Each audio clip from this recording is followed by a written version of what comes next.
Как да подновите плана си, ако е изтекал? В работно табло,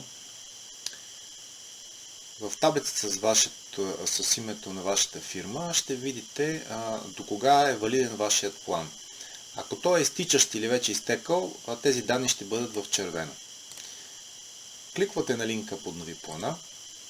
Тук се зарежда таблицата с плановете, които предлагаме, и избирате кой план искате да вземете. Ако имате повече от една фирма във вашия профил, то получавате съответната отстъпка.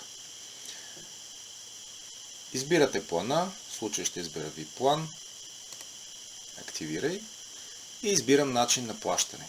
Ако искам това да стане веднага, мога да платя веднага с кредитна карта онлайн, чрез онлайн системата Stripe или чрез банков превод.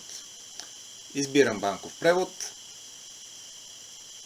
В този момент ние автоматично обновяваме плана ви да бъде валиден за следващите 3 дни, така че за да може да издавате веднага фактури, да не чакате превода да бъде получен от нас и да бъде активиран. Ние автоматично генерираме проформа и вносна бележка. Тук са данните, които може да копирате за превода. Може да си го изтеглите в PDF, да вземете проформа или платежно нареждане.